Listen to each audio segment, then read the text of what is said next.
कुछ बच्चे class test में, यूनिट टेस्ट में, हाफ ईयरली एग्ज़ाम में बहुत अच्छा नंबर लाते हैं और वो ओवर कॉन्फिडेंस से लैवरेज हो जाते हैं और एनुअल एग्ज़ाम में सिली मिस्टेक करके चले जाते हैं और फिर माथा धुनना शुरू हो जाता है।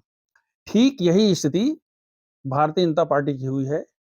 ऐसा नहीं है, उन्होंने जो कहा वो किया। इस बात से भी इनकार नहीं किया जा सकता कि देश की अर्थव्यवस्था ही नहीं सुधरी, पूरे विश्व में भारत की गिनती अब एक महामंडलेश्वर जैसे होने लगी है। देश की अपनी सोच के साथ अपना स्टैंड भी जग जाहिर हो गया है। लेकिन बीजेपी आत्ममुग्धता की शिकार हो गई। कहीं न कहीं यह मान लिया गया कि देश में सिर्फ़ और सिर्फ़ एक ही पार्टी है और वो है बीजेपी। बाकी सब लोग हाशिए पर चले गए हैं या इर्रेलेवेंट हो गए हैं। इतनी लोकप्रिय और कल्याणकारी कार्यक्रमों और योजनाओं के बावजूद कुछ निर्णय उनके गले की फांस बन गई।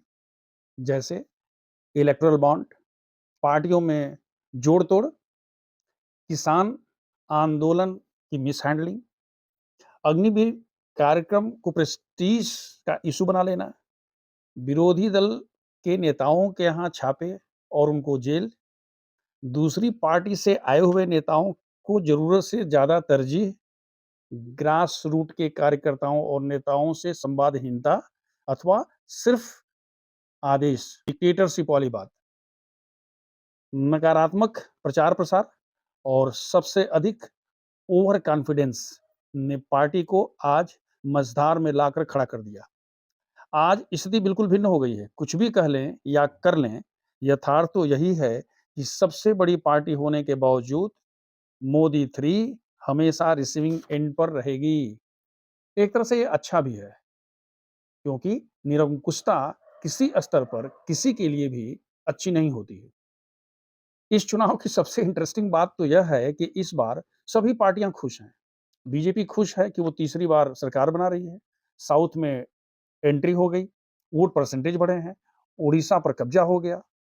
कांग्रेस खुश है कि कांग्रेस मुक्त भारतीय जनता पार्टी की परिकल्पना पर उन्होंने पानी फेर दिया। पार्टी जो मरणासन में थी, पुनर्जीवित हो गई।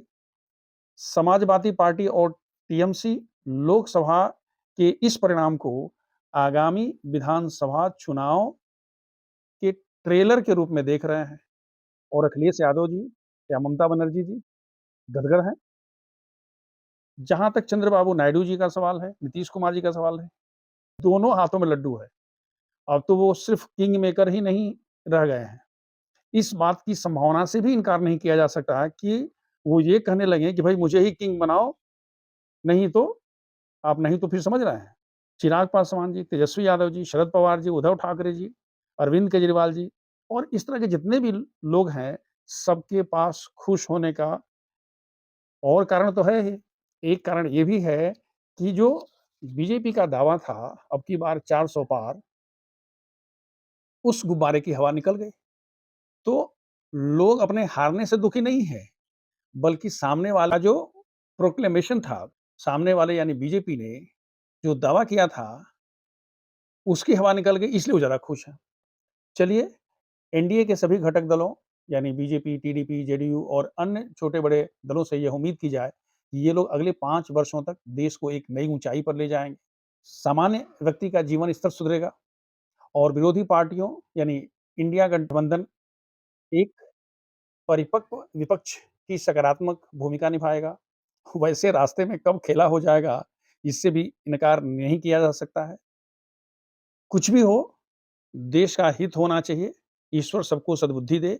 सर्वे भवन्तु सुखिनः, सर्वे सन्तु निरामयाः, सर्वे भद्राणि पश्यन्ति, माँ कश्चित् दुःख भाग् भवेत्। जय हिंद, जय भारत।